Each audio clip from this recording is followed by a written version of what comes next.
자, 다음에 이재명 이야기를 좀 해볼까요? 이게 주말 동안 이재명 지사가 주목을 받았던 이유이기도 한데 갑자기 연말연시 여론조사에서 사실상 1위 한 거거든요. 10개 넘는 것 중에 이 자동응답 ARS를 제외하고 나면 다 1등을 한 거예요. 그러면 이재명 지사는 뭘 해야 될까요? 사실 이재명 지사가 1위 한 건 이유가 있죠. 일단은 이낙연 대표가 그게 사면 이야기가 아니더라도 보여준 모습들이 있잖아. 댓글 한번 보세요. 포털 같은 데 가면 사이다 이재명, 역시 이재명, 일하는 잘한다 이재명. 지금 가끔씩 우리 방송 들어와가지고 이재명 빠는 방송이라고. 그게 아니라 어느 쪽이든 간에 잘하는 건 잘한다고 해줘야지. 근데 그런 얘기를 했어요. 기득권 카르텔을 내버려 두면 민생개혁도 물거품된다. 그러면서 유명한 다큐멘터리죠. 위기 민주주의, 룰라에서 탄핵까지 요 이야기를 하는데 실제로 이번에 보면은 그 4급 이상 다주택자 승진 안 시켰고요. 네, 맞아요. 오늘 보니까 고위 공직자 여기도 4급이에요. 4급 이상은 부동산 투기를 못하게 막아야 된다. 주택 임대 사업 못하게 해야 된다. 약간 유연 소지가 있긴 합니다만 실제로는 이런 것들을 보여줌으로써 이런 거 있잖아. 국민의 침해 어떤 후보가 나와도 그 사람들은 부동산 문제 해결 못합니다. 지금 문재인 정부보다 훨씬 더 집값 올릴 거예요. 왜? 부동산에 대한 개념이 자유시장 경제에 있는 사람들이에요. 그걸 막으면 안 된다고 생각해. 그런 면에서 그나마 부동산에 대해서 뭔가 잘할 것 같은 느낌을 주는 사람은 이재명이에요. 현실적으로. 아파트 분양가 원가 공개에 그런 아젠다도 있었잖아요. 이런 측면에서는 그런 아젠다들이 계속 쌓여왔기 때문에 1위로 가는 거죠. 그러니까 민주당하고 이낙연 대표가 뭔가 좀 고구마 같은 느낌을 주면 한쪽으로 쏠리게 돼 있는 거예요, 그게. 저는 이재명 지사가 주장한 거에서 정말 반발짝만 더 나가서 인사고과에 적극적으로 반영을 해야 된다고 생각하거든요. 그러니까 직급과 상관없이, 그러니까 자신의 공무원들이 벌어들이는 소득이 국가에서 받는 봉급보다 임대 수익이나 부동산업을 통해서 벌어들이는 수익이 더 많아지기 시작하면 그냥 아예 진급해서 제고시켜 버리는 거예요. 그런 방식으로 적극적으로 공무원들이 부동산을 전업으로 또는 사업자 방식으로 이렇게 누리지 못하도록 그 제어를 해줘야 됩니다. 지금 현재 부동산이 아니어도 공무원들은 이중의 혜택을 받고 있는 것 중에 하나가 직업 안정성이라는 어떤 기본 개념이 그러니까 일반 시중은행에서도 굉장히 크게 평가를 받기 때문에 다른 직장인들에 비해서 굉장히 신용도가 높아요.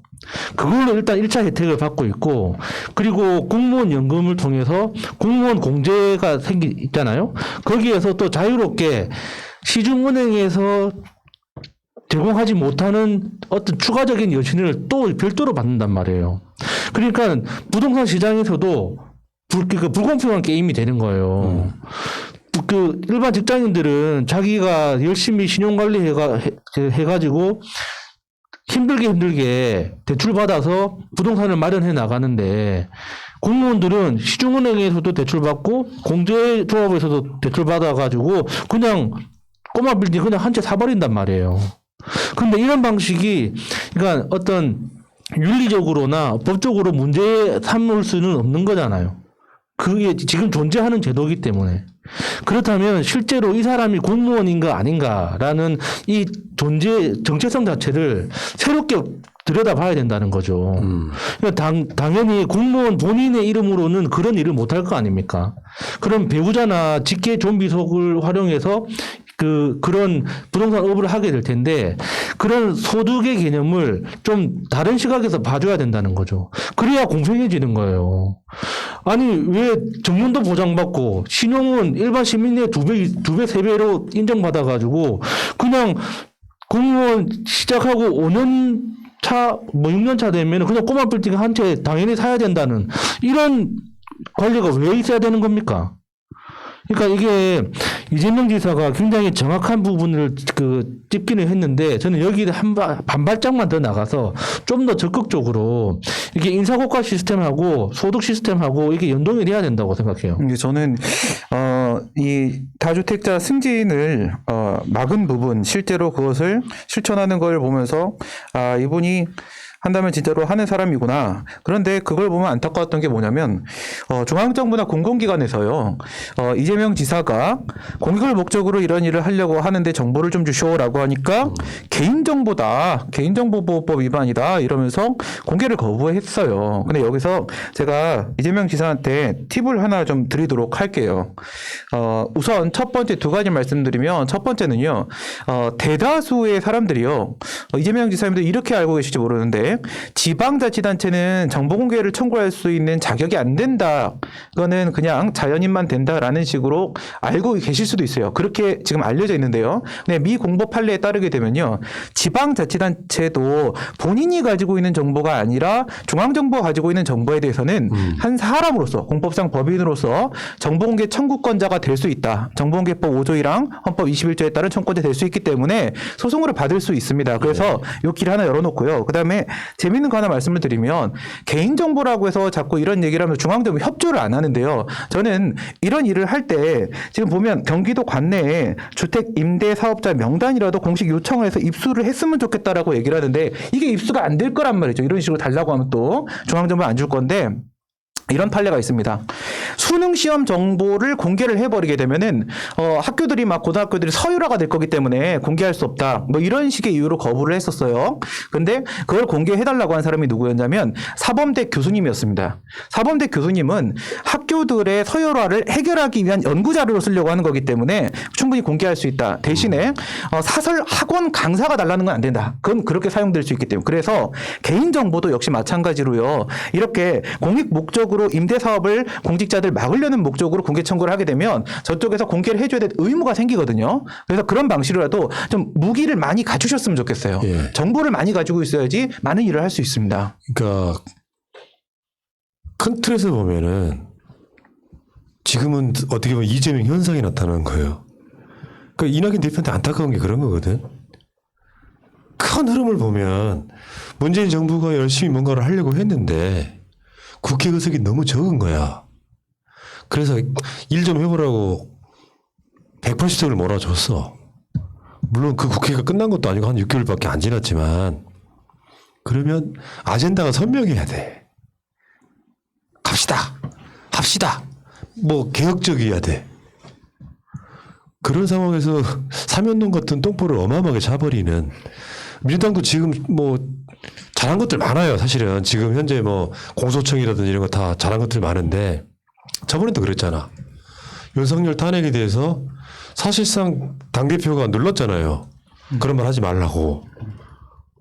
그러니까 사실 이재명 지사보다 훨씬 더 돋보일 수 있는 자리에 있었단 말이에요. 그렇죠. 이재명의 아젠다를 가져와서 그런 식으로 난 싸우는 이미지를 들면서 저 사람이 대통령이 되면 세상이 바뀔 수 있겠다는 느낌을 줘야 되는데 너무 소위 안전빵으로 가버리니까 지지율에서 그게 드러나는 거예요.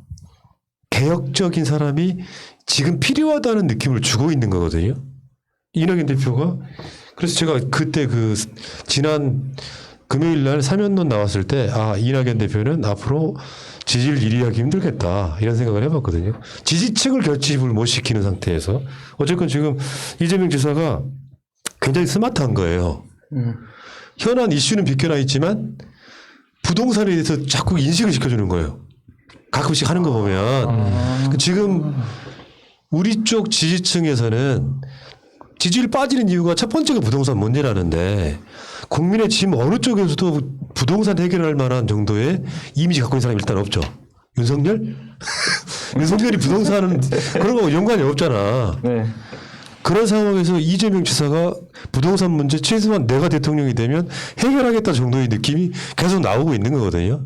요거는 진짜 뭐랄까 현안을 비껴나고 욕을 안 먹는 상태에서 이재명이 뭔가 할 것 같은데 이런 느낌을 주고 있잖아요. 이건 굉장히 스마트한 거다 이렇게 보고. 또 한 가지 말씀드릴 거는 그 이제 다주택자 인사 감점이 있잖아요. 예.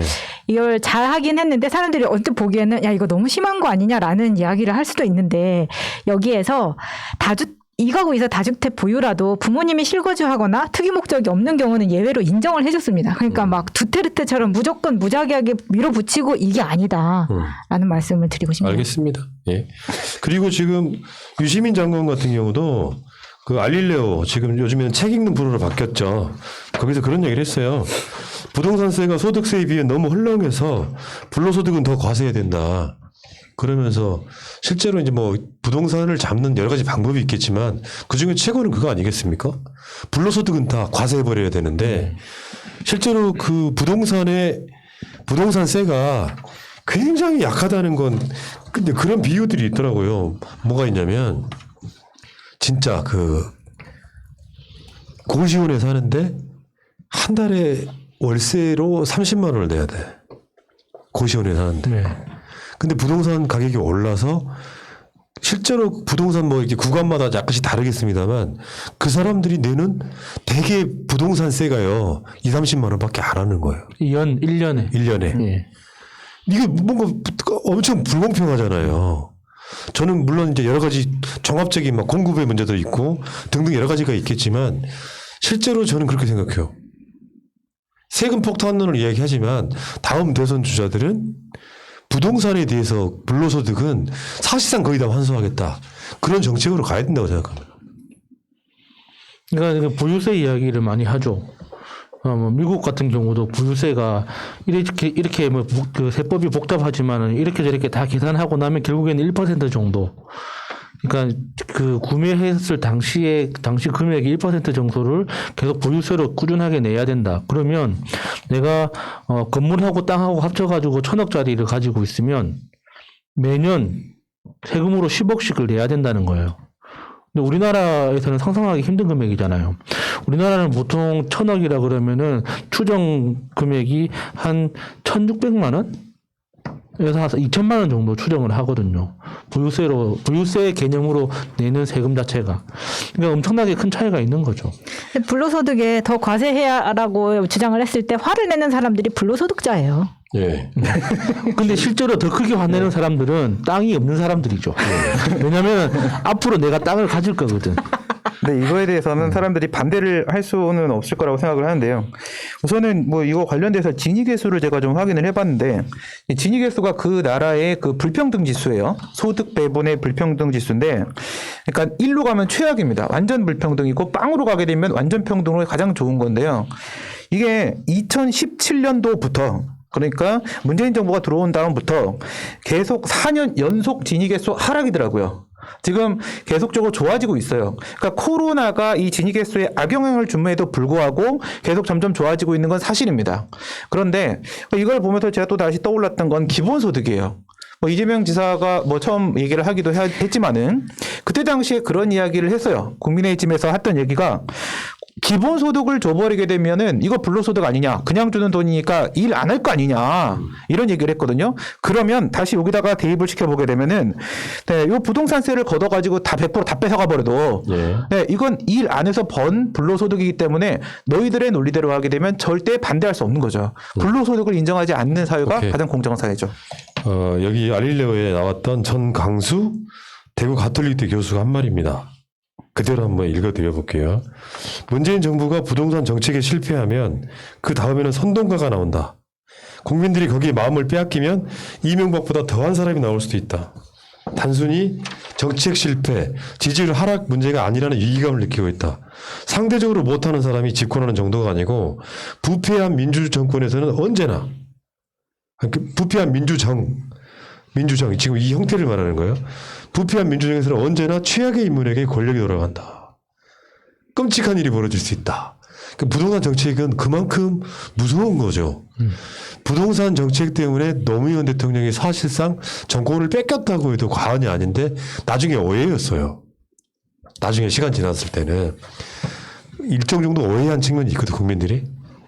그나마 민주정권은 부동산 가격을 잡으려고 노력을 해요. 그 비웃듯이 막 아파트 가격을 올려버리긴 하죠. 근데 어쨌건 그럴 거 아닙니까? 이게 이명박이 당선된 이유 중에 하나가 뭐야? 이 사람은 부도덕한 사람이어도 우리 돈 벌게 해줄 것 같은 느낌 때문에 찍었다는 게 정설이잖아요. 심지어 내 친구도 이명박 찍은 인간이 있어. 반성합니다. 그 후로 다시 내가 그렇구나. 회개합니다. 아이고, 회개합니다. 용서합니다. 아이고. 그러니까 부동산 문제는 그렇게 간단한 문제는 분명히 아니죠. 이 인간의 욕망을 자극하는 건데 자꾸 되뇌어야 돼요. 우리끼리라도. 네. 집으로 돈 벌려고 하지 말자. 그리고 또 우리가 시각을 약간 좀 크게 볼 필요도 있어요. 그러니까 지금 대한민국이라는 경제 시스템 안에서 주식으로 돈 벌 거냐, 부동산으로 돈 벌 거냐, 사업으로 돈 벌 거냐, 자영업이냐 이런 식으로만 따지는데 이게 북한이라는 변수를 우리가 항상 염두에 둬야 되는 거예요. 대한민국이 말이 좋아서 국가라고는 하지만 섬나라 아닙니까? 북한하고 교육을 시작하고 평화 시대로 접어들면 부동산에 투자하는 것보다 북한에 투자하는 게 훨씬 더 수익성이 좋아집니다. 그리고 북한이 열리기 시작하면 북한을 지나서 유럽에, 러시아에 투자하는 게 대한민국에서 부동산 가지고 경쟁하는 것보다 수익성도 훨씬 더 좋거든요. 그러면은 부동산은 자연스럽게 안정될 수밖에 없는 거죠. 이게 지금 대한민국이라는 땅 안에서 그 대한민국 안에서도 서울 안에서도 일부 그 땅값이 높은 지역을 가지고 이걸 가지고 이게 내게 되느냐 저놈게 되는 거냐 이것만 들여다보고 있으니까 그렇지. 과열 경쟁을 하는 것뿐이지 우리가 투자할 곳이 많아지기 시작하면 왜 부동산 재미도 없는 부동산으로 돈을 봅니까? 훨씬 더 네. 재밌는 게 많은데.